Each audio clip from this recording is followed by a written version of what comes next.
ஒரு வாழ்வு புத்தகத்தை தெரிஞ்சுக்கணும். எஸ்பி ஜனார்தனன் அவர்கள் ஒரு புத்தகம் எழுதியிருக்காங்க. அவர் தான் முதல்ல பகவானோட இருந்தவர். இன்றைக்கு திருவண்ணாமலை ஆசிரமம் வர்றதுக்கு அந்த இடத்த வாங்கினது அவருடைய ஃபர்ஸ்ட் ட்ரஸ்டியா இருந்து இந்த ஆசிரமம் வர்றதுக்கு ஆசிரமம் வேணும்னு சாமிகிட்ட வலியுறுத்தி சாமி பிச்சைக்காரருக்கு ஆசிரமம் வேண்டாம்னு சொன்னாரு. கிட்டத்தட்ட ஒரு வருட காலம் அவர்கிட்ட போராடி பின்னாடி சாமி இந்த ஆசிரமம் கட்டுறதுக்கு அனுமதி கொடுத்தாரு. அது முழுக்க அவர் கூட இருந்த எஸ்பி ஜனார்தனன் அவருடைய சொந்த ஊர் எங்கள் நாசரை. அதனால நாங்கள் நாசரேத்தில் தான் நாசரேத்தில் இவங்களுடைய அண்ணன் கூட படிச்சவர், காலேஜ் போயிட்டு பர்காசிஸ் காலேஜில் டிகிரி முடிச்சவர். அவருடைய தம்பி தாமோரன் இவருடைய இன்னொரு அண்ணனுக்கு கிளாஸ்மேட். அவங்க அக்கா கொண்டு அது இவங்க அக்கா கிளாஸ்மேட். இவங்க ஃபேமிலியிலேயே 3 பேர் இருந்திருக்காங்க.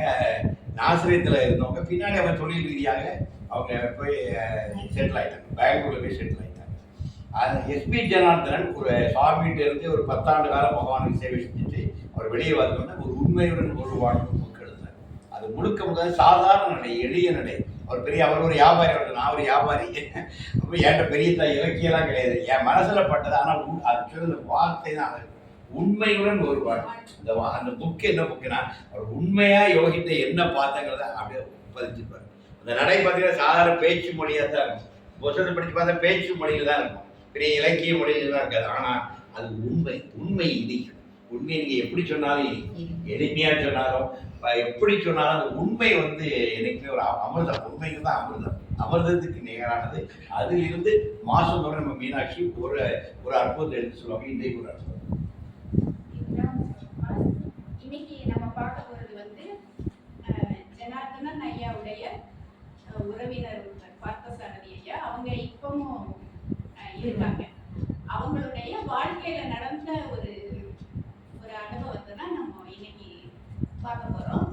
பார்த்தசாரதி ஐயாங்கிறவங்க யாருன்னா, ஜனார்தனன் ஐயாவுடைய ஒய்ஃப் விஜயா. அவங்களுடைய தங்கை ராதிகான்னு ஒருத்தங்க. அவங்களுக்கு மாப்பிள்ளை பார்க்கும்போது ஜனார்தனன் ஐயா தான் பார்த்தசாரதி ஐயாவுடைய ஜாதகத்தை கொடுக்குறாரு. அது அவர் தங்கச்சிக்கு வந்தது. அது ஒத்து போகாதனால நீங்க குழந்தையாக்கு பார்க்கறதுக்காக கொடுக்குறாங்க. பார்த்து பெரியவங்க போய் பார்த்த உடனே அவங்களுக்கு ரொம்ப பிடிச்சி போது நிச்சயம் பண்ணி கல்யாணம்லாம் ஃபிக்ஸ் பண்ணி கல்யாணம் நடந்தது. ஆனால் பார்த்தசாரதி ஐயாவுக்கு மன ரீதியா அது அவ்வளவா விருப்பம் இல்லை. ஏன்னா அவங்க ஏற்கனவே ஒரு பொண்ணுக்கு வாக்கு கொடுத்துருக்காங்க. அதனால அவங்களுக்கு அதில் விருப்பம் இல்லை. அந்த ஃபேமிலி லைஃப் செட்டே ஆக மாட்டேங்குது. அவங்க குடும்பத்தில் வாழவே மாட்டேங்கிறாங்க. அது பிரச்சனையா இருக்கு. அப்ப பல கட்டமா பேச்சுவார்த்தை நடக்குது. பெரியவங்க எல்லாம் வச்சு பேசுறாங்க. ஆனா ஒன்றும் சரியா செட் ஆகவே மாட்டேங்குது. அப்போ பார்த்தசாரதி ஐயாவுக்கு கொஞ்சம் அவர் செய்யற தொழில பிரச்சனைகள் ஆரம்பிச்ச உடனே கொஞ்சம் கடன் நிறைய ஆன உடனே ஜனார்தனன் ஐயாட்டையும் அவங்க மாமனார், இவங்க 2 பேரும் சகலபாடி அக்கா தங்கைய கட்டினவங்க. மாமனார் கொஞ்சம் ரூபா கொடுத்தா எனக்கு நல்லா இருக்கும் அப்படின்னு சொன்ன உடனே ஜனார்தனன் ஐயாவுக்கு ஏற்கனவே அவங்க அக்கா இது செட் ஆனதுனால சாமி மேல ரொம்ப நம்பிக்கை. அதனால நம்ம சாமிகிட்ட போவோம். சாமி சொன்னாங்கன்னா நாங்க உங்களுக்கு செய்யறோம் அப்படின்னு சொன்ன உடனே பார்த்தசாரதி ஐயா அது வரைக்கும் அவருக்கு மகான் சித்தர் அதெல்லாம் பத்தி எதுவுமே தெரியும்.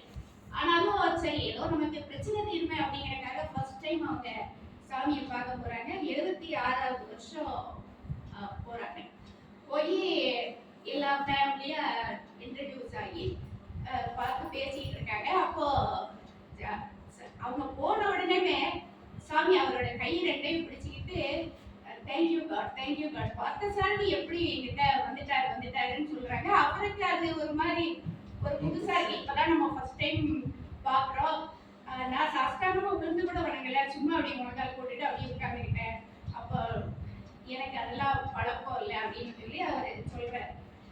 அதுக்கப்புறமா இந்த மாதிரி எனக்கு ரொம்ப பிரச்சனை இருக்கு அது இது அப்படின்னு சொல்லி எனக்கு கொஞ்சம் பண உதவி செய்யும்படி ஜனார்தனன் ஐயாட்டையும் அவங்ககிட்டையும் சொல்லுங்க அப்படின்னு சாமி சொல்லிடுறாங்க. ராதிகா அழுது கொண்டிருக்கிறார். நீ அவளுடைய உன் மனசுல அவளுக்கு இடம் கொடு, எல்லாமே சரியாயிடும். அப்பா எல்லாமே சரி பண்ணிடுவாங்க. அவர் எப்படி இல்லாம மடக்கி கேட்கிறார். ஆனாலும் சாமி ஒரே ஸ்டாண்ட்ல தான் இருக்காங்க. ராதிகாவை சரி பண்ண எல்லாம் சரியாயிடும். அப்பதான் அவர் சொல்றாரு, நான் ஏற்கனவே ஒரு பொண்ணுக்கு வாக்கு கொடுத்துட்டேன். அப்போ அந்த பொண்ணை ஏமாத்துறது பாவம் இல்லையா அப்படின்னோடனே சாமி சொன்னாங்க,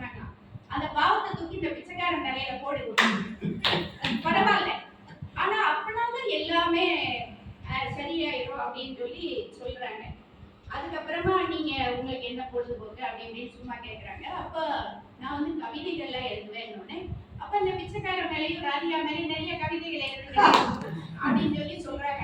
அவருக்கு என்னடா எங்க போனாலும் அங்கேயே நிக்கிறாங்களே அப்படின்னு தோணுது.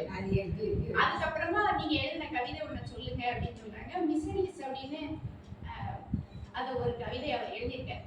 சாமி அதை திருப்பி திருப்பி சொல்ல சொல்லி அதுல ஒரு 3 வார்த்தைகளை மாத்தி அதை திருத்தப்பட்ட கவிதையா அவங்கள ஃபர்ஸ்ட் முதல் ஸ்டெப் சாமி வச்சாரு. அவரை திருத்தப்பட்ட கவிதையை மாத்துறது மூலமாக அவரை மாத்துறாரு. அதுக்கப்புறம் மறுநாள் புண்ணை மரத்தடியில வச்சு விநாயகர் சதுர்த்தி அன்னைக்கு சந்திக்கிறாங்க. அப்பதான் சாமி சொல்றாங்க ராதிகா அம்மாட்ட, நீ துளசி பூஜை பண்ணுமா, துளசி பூஜை நீ பண்ண பண்ண பண்ண எல்லாமே சரியாகும்னு சொல்றாங்க. அவருக்கு ஒரு படித்துறை படம் கொடுக்குறாங்க பார்த்தசாரதி ஐயாக்கு. நம்ம ஜனார்தனன் ஐயாக்கு ஒரு ராமாயண புஸ்தகம் மேல போட்டு கொடுக்குறாங்க. கொடுத்து அனுப்பி விட்டுறாங்க. அதுக்கப்புறமா அதுக்கு அடுத்த வருஷம் அவருக்கு ரொம்ப கடன் தொல்லை ரொம்ப ஜாஸ்தி ஆயிடுது. இங்க வந்துட்டு போனதுல இருந்தே அவருக்கு தொழிலெல்லாம் ஒண்ணுமே சரியா நடக்க மாட்டேங்குது. அப்ப அவங்க கொடுத்த செக்கெல்லாம் நிறைய பவுன்ஸ் ஆகி அவருக்கு கடன் கொடுத்தவங்க எல்லாம் வந்து ரொம்ப நெருக்கிறாங்க. உடனே மறுபடியும் திருவண்ணாமலைக்கு எல்லாம் போறாங்க. போய் என்ன பண்ணலாம் சாமிகிட்ட அப்படின்னு கேட்கும்போது சாமி வந்து சொல்றாங்க, நீ ஒரு 2 வருஷத்துக்கு காஷ்மீர் பக்கமா போயிரு, நான் அதுக்கப்புறமா பார்ப்போம் அப்படிங்கிறாங்க. ஆனா அவர் போறாரு. 3 நாள் இருந்துட்டு திரும்பியும் சாமி கிட்டே வந்துடுறாரு. வந்தா என்ன ஜனார்தனா நீ காஷ்மீர்ல என்னெல்லாம் பார்த்தசாரி ஐயாட்ட கேட்கும்போது, காஷ்மீர்ல நான் ஒரு காட்சி பார்த்தேன், நான் ஒண்ணு பார்த்தேன்னு சாமி சொல்றாங்க. என்ன அப்படின்னா, ஒரு மாட்டு வண்டி மேல ஏறுறதுக்கு ரொம்ப கஷ்டப்பட்டுச்சு. அந்த வண்டிக்கார மாட்டை ரொம்ப அடிச்சான்.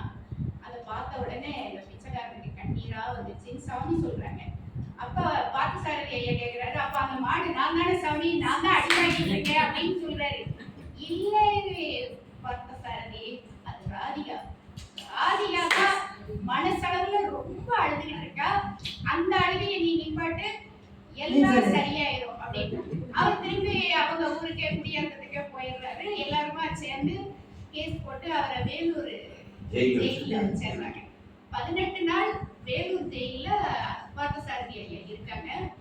அப்பவும் சாமி அதுலயும் ஒரு கருணை வச்சிருக்காங்க. எப்படின்னா, அந்த சூப்பரண்டன்ட் வந்து வித்யாசாகர்னு நம்ம சாமியோட டிவோட்டியா, நமக்கு எல்லா இடத்துலயும் சாமி ஒரு ஹெல்ப்புக்கு ஒரு ஆள் வச்சிருப்பாங்க. அந்த மாதிரி அங்க இருக்காரு. அதுக்கப்புறமா ஜாமீன் போட்டு அவரை கூட்டிட்டு வந்துடுறாங்க. இப்ப எங்க போலாம் அப்படின்னோடனே, நீங்க சென்னையில கொண்டு போய் இவங்களை செட்டில் பண்ணுங்க, கரெக்ட் பாப்போம் அப்படின்னு சொல்லி சாமி சொல்றாங்க. ஜனார்தனன் ஐயா கூட சென்னைக்கு போறாங்க. அவரு ஊருக்கு போயிடுறாரு. இவர் சென்னையில இருக்காரு. என்ன தொழில் பண்ண என்ன ஒண்ணுமே அவருக்கு ஓடல. அப்ப அந்த பழைய அவரு யோசிச்ச பொண்ண தேடுறாரு. இவர்கிட்ட காசுலாம் இல்ல அப்படின்ன உடனே அவ வேற கல்யாணம் பண்ணிட்டு போயிடுறான். அப்ப இவருக்கு ரொம்ப மனசு கஷ்டமாயிடுது. இல்லை போச்சு, லவ்வும் போச்சு, தொழிலும் போச்சு, என்னதான் பண்ண. கடைசியா அப்போ இது எல்லாம் செஞ்சது சாமி தான் அப்படின்னு நினைக்கிறார். இவர் தான் என்னமோ பண்ணிட்டாரு அப்படின்னு சொல்லிட்டு திருவண்ணாமலை போய் சாமிகிட்ட நல்லா 2 வார்த்தை கேட்டுட்டு, நம்ம பேசாம சூசைட் பண்ணிக்கலாம் அப்படின்னு சொல்லி அவர் நினைக்கிறார். நினைச்சிட்டு சாமி கிட்ட போறாரு. போய் நேர சாமியை போய் பாக்குறாரு, என்ன பண்ணலாம் அப்படின்னு சொல்லி.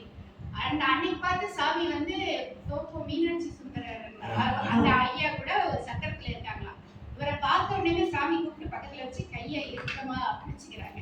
ஆனாலும் அவருக்கு அந்த இடம் செட் ஆகல. ஆட்கள்லாம் இருந்தோடனே அவரால் பேசவும் முடியல. பிரிட்டுன்னு எந்திரிக்கிறார். எந்திரிச்சு, எனக்கு உடம்பு சரியில்லை சாமி, நான் ரூம் போறேன் அப்படின்னு சொல்லிட்டு கிளம்பிடுறார். கிளம்பி இங்க வர வந்து பக்கம் வாங்கி வச்சிருக்காராம். அது குடிக்கவா வேண்டாமான்னு 1 மணி நேரம் அவருக்கு மனசு போராடுது. ஆனாலும் சரி வேற வழி இல்லைன்னு சொல்லி ஒரு தைரியமா பிடிச்சாரு. அவங்களுடைய இதுலயே இதை சொல்றாரு. எப்படின்னா, கிழக்க பார்த்தா அந்த ரூமாமா, ரூம் கதவை சாத்தி வச்சுட்டாரா, இந்த வாசலை சும்மா சாத்தி ஜன்னலை எல்லாம் திறந்து வச்சுட்டாரா. நாளைக்கு செத்துட்டு போயிட்டோம்னா பாடி அழுகிருமே அப்படின்னு சொல்லி அவருடைய மெசேஜ்ல இது இருக்கு சார். அப்படின்னு சொல்லிட்டு மூடி வச்சிடறாரு. திடீர்னு பார்த்தா மூஞ்சியில வெயில் அடிக்குது.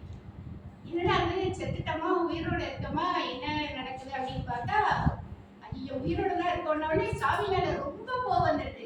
இந்த ஆள் நம்மளை இருக்கை விட மாட்டேங்கிறார், வாழ விட மாட்டேங்கிறார், சாதமும் விட மாட்டேங்கிறாரு. அவரை நல்லா கேட்கணும் அப்படின்னு சொல்லிட்டு குடும்பம் எரிச்சு புண்ணை மரத்தடியை நோக்கி ஓடி வர்றாராமா. இவர் வர்றதை பார்த்தோன்னே நம்ம சாமி அதை விட ஸ்பீடா வேகமா வந்து கையை இறுக்கமா பிடிக்கிறாங்களாம். சாமி வந்து ஒரு மல்யுத்த வீரர், ரொம்ப ஸ்ட்ராங் மேன். அதை பிடிச்சிட்டு சொல்றாங்களாம், என்ன நினைச்சிட்டு இருக்க நீ, திருவண்ணாமலை மலை உச்சியை காமிச்சு நீ அதுல இருந்து வட குதிச்சு பாரு, சாகரியான்னு பாப்போம். நீ வந்து என்னோட பாதுகாப்புல இருக்கிற, சாகரத்துல உனக்கு வழியே கிடையாது, ராதிகாவோட சேர்றதை தவிர வேற வழியே கிடையாதுன்னு இவர் அப்படியே திகைச்சு போயிறாரு. ஏன்னா இவர் முடிவு பண்ணது குடிச்சது இதெல்லாம் எதுவுமே சாமிக்கு தெரியாதுன்னு அவரு நினைச்சிட்டு இருக்காரு. அதனால ஒரே திகைப்பாயி அப்பதான் ஃபர்ஸ்ட் டைம் அவர் வந்து உணர்றாரு, இவங்க வந்து ஒரு நார்மல் மேன்லாம் கிடையாது, அவங்க வந்து ஒரு தெய்வ பிறவி.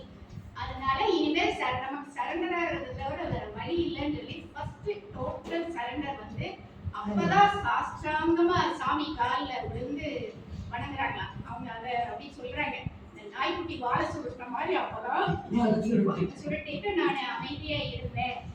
அதுக்கப்புறம் சாமி கூட என்ன பண்ண அப்படின்னு கேட்கும்போது, ஒரு பெங்களூர்ல போய் ஐயா கூட நீங்க அவங்க இதுல இருங்க அப்படின்னு சொல்றாங்க. அங்க போனா அங்கேயும் கொஞ்சம் ராதிகா அம்மாவும் அப்பளையும் தனியா வைக்கிறாங்க. ஆனாலும் கொஞ்சம் அப்படி ஒரே உரசல்லே போகுது. அப்போ அடிக்கடி அவங்க சாமி கிட்ட வந்து இருக்காங்க. பார்த்தசாரதி ஐயா வந்து ஒரு 20 நாள் சுவாமி கூடவே இருக்காங்க. அப்ப வந்து 10 நாள் முதல் 10 நாள் பகல் டியூட்டியும், பகல்ல எல்லாம் சாமி கூடவே உட்கார்ந்து அப்போ ஒரு புஸ்தகம் வெளியிட்டு இருந்தாங்களா சார், அதுல 300 பாட்டு இருக்கும்.